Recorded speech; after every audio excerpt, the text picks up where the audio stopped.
इंडियाने इस्रायल आणि यूएसच्या अगेन्स्ट जाऊन यूएनच्या एका रिझोल्यूशनला सपोर्ट केलेला आहे. ते रिझोल्यूशन क्युबाच्या इकॉनॉमिक एम्बार्गो किंवा इकॉनॉमिक सँक्शनला एंड करण्यासाठीचं होतं. ही न्यूज एवढी सिग्निफिकंट का आहे? तर तुम्ही बघू शकता, की जे रिझोल्यूशन आहे ending the economic, commercial and financial embargo impose by US, त्याच्या सपोर्टमध्ये 187 म्हणजे जवळपास सगळे देश त्याच्या सपोर्टमध्ये होते आणि फक्त 2 अगेन्स्ट आहेत, इस्रायल आणि यूएस. या दोघांनीच फक्त याच्या अगेन्स्ट व्होटिंग केलेलं आहे. तुम्ही बाय मॅप सुद्धा बघू शकतात. बघा, हा यूएस आणि हा इथं इस्रायल, या 2 कंट्री यांनीच फक्त त्या रिझोल्यूशनला अगेन्स्ट वोटिंग केलेली आहे.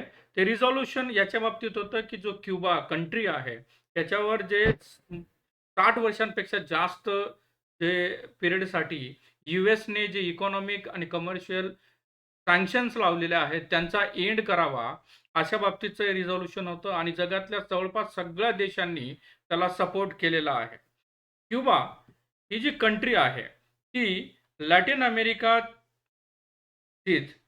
एक स्ट्रॅटेजिक लोकेशनवर आहे. तुम्ही बघू शकता, इथं यूएस, इथं मेक्सिको आणि खाली कॅरिबियन कंट्रीज आहेत किंवा कॅरिबियन आयलँड्स आहेत, जमैका वगैरे. आणि ह्या ट्राय जंक्शनवर म्हणजेच Atlantic ocean, gulf of Mexico आणि कॅरिबियन सी यांच्या ट्राय जंक्शनवर हे क्युबा स्थित आहे. म्हणूनच याचं जिओ पॉलिटिकल लोकेशन किंवा जिओ स्ट्रॅटेजिक लोकेशन जे म्हणू शकतो आपण, ते इम्पॉर्टंट आहे हिस्टॉरिकली. आणि म्हणजे आधीपासूनच यूएस आणि क्युबाचे रिलेशन खूप स्ट्रेन आहेत.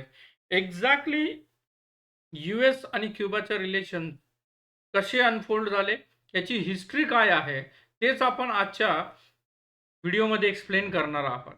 यूएस आणि क्युबाचं रिलेशनशिप हे कॉलोनियल पिरियडपासून सुरू झालेलं आहे. क्युबा जी कंट्री आहे, ती आधी एक स्पॅनिश कॉलनी होती. म्हणजे समवेअर अराउंड 1890 टू 1900 या पिरियडमध्ये क्युबा ही एक स्पॅनिश कॉलनी होती आणि त्या कॉलनीत 19व्या शतकाच्या शेवटी क्युबाने स्पेनपासून स्वातंत्र्यासाठी लढा दिला आणि या लढ्यासाठी यूएसने म्हणजे अमेरिकेने त्यांना मदत केली. आणि हे जे युद्ध आहे ते क्युबाच लिबरेशन किंवा क्युबाचे लिबरेशन म्हणून ओळखलं जातं. परंतु अमेरिकेने या लिबरेशन नंतर म्हणजे 1898च्या लढ्यानंतर क्युबाच्या इंटरनल अफेअर्समध्ये हेराफेर करायला सुरुवात केली आणि त्याचाच एक महत्त्वाचा भाग म्हणून फ्लॅट अमेंडमेंट, जे 1901 ची फ्लॅटची जी सुधारणा आहे ती झाली. या सुधारणेनुसार यूएसला हा राईट देण्यात आला की ते क्युबन अफेअर्समध्ये इंटरफेअर करते. म्हणजे या सुधारणेने अमेरिकेला क्युबाच्या राजकारणात हस्तक्षेप करण्याची परवानगी दिली. आणि सगळ्यात महत्त्वाचं म्हणजे ग्वांटनामो बे जो आहे, त्याला एक समुद्री स्थळ म्हणून स्थापन करण्यासाठी यूएसला परमिशन देण्यात आली.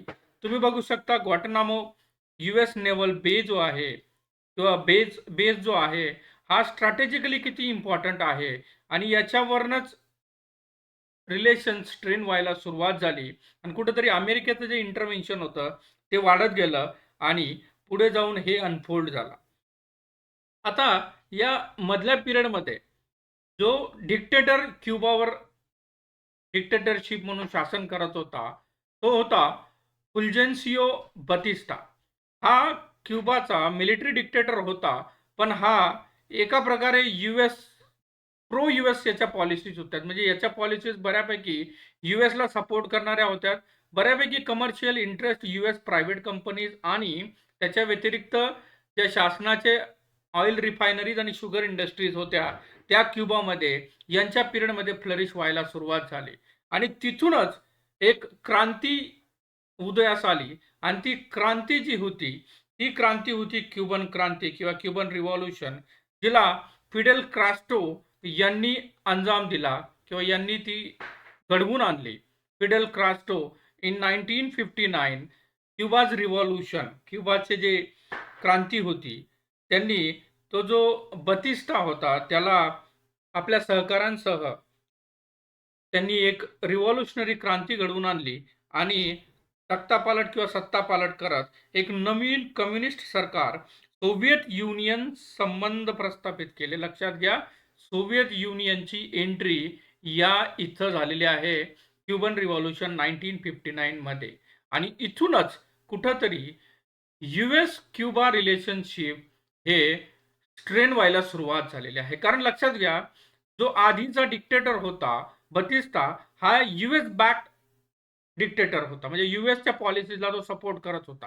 पण फिडेल कास्ट्रो हा जो होता, हा कम्युनिस्ट रिव्हॉल्युशनरी होता आणि याने जेव्हा क्युबाचं डिथ्रोन केलं बतिस्टाला, त्यांनी सपोर्ट घेतलेला होता सोव्हिएत युनियनचा. आणि याला सगळ्यात मोठा सपोर्ट जो मिळाला आहे तो म्हणजे जो अर्जेंटिनाचा कम्युनिस्ट होता चे ग्वेरेरा, ज्याला आपण बऱ्यापैकी सगळे ओळखत असाल. चे गेव्हारा हा हा अर्जेंटिनियन कम्युनिस्ट होता आणि याचा रँक क्युबन आर्मीमध्ये एवढा वाढला होता की हा सेकंड इन कमांड होता आफ्टर फिडेल कास्ट्रो. मग या दोघांनी मिळून 1959चं रिव्हॉल्युशन घडवून आणलं आणि त्याचाच परिणाम होता की US आणि क्युबाचे रिलेशनशिप स्ट्रेन व्हायला सुरुवात केली. पण US या गोष्टींना एवढं सहजासहजी घेणार नव्हतं आणि त्यांनी एक अटेम्प्ट केला की जे फिडेल कास्ट्रोचं सरकार स्थापन झालेलं आहे त्याला डिथ्रोन करावं. म्हणून बे ऑफ पिग्सचं जे आक्रमण होतं 1961 मध्ये ते घडवून आणण्याचा प्रयत्न केला. पण हे बे ऑफ पिग्सचं आक्रमण जे फिडेल कास्ट्रोची जी मिलिटरी होती त्याने हाणून पाडलं आणि अशा प्रकारे कंप्लीट कंट्रोल क्युबाचा हा फिडेल कास्ट्रो आणि त्यांच्या सहकाऱ्यांकडे आला. सगळ्यात मोठी डेव्हलपमेंट जर म्हणता येईल ती म्हणजे क्युबन मिसाईल क्रायसिस. आता क्युबन मिसाईल क्रायसिस हे एवढं सिरियस होतं की या 13 ते 14 दिवसात, म्हणजे जेव्हा हे क्युबन मिसाईल क्रायसिस डिटेक्ट झालं 1962 मध्ये, त्या 13 ते 14 दिवसात अख्ख्या जगाचं लक्ष या मिसाईल क्रायसिसवर होतं. काय घडलं एक्झॅक्टली? तर जेव्हा सॅटेलाइट थ्रू युएसने क्युबन धरतीचे किंवा क्युबन टेरिटरीचे पिक्चर अनालाइज केले तेव्हा त्यांना कळलं की इथं इन्फ्रास्ट्रक्चर डेव्हलपमेंट चालू आहे आणि त्याला सपोर्ट आहे सोव्हिएत युनियनचा आणि तिथं मिसाईल डेव्हलपमेंटचे कामं चालू आहेत.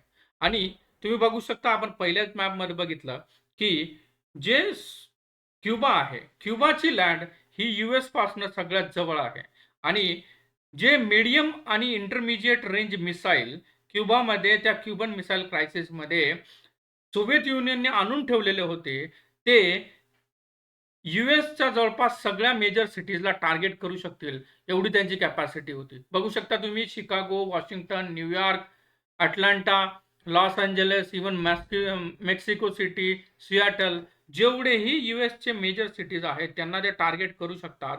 अशा प्रकारे सेटलमेंट सोव्हिएत युनियननी तिथं क्युबाला फिडेल कास्ट्रो यांच्या सरकारच्या अंतर्गत केलेली होती. आणि कुठेतरी हे US गव्हर्नमेंटला लगेच कळलं आणि 13 ते 14 दिवस ते निगोशिएशन झाल्यानंतर सोव्हिएत युनियनने अल्टिमेटली याच्यातनं माघार घेतली.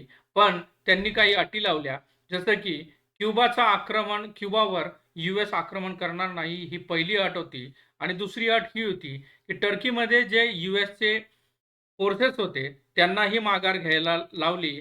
अशा प्रकारे हे जे होतं हे वॉटरशेड मुवमेंट होतं क्युबा आणि US रिलेशनशिपमध्ये.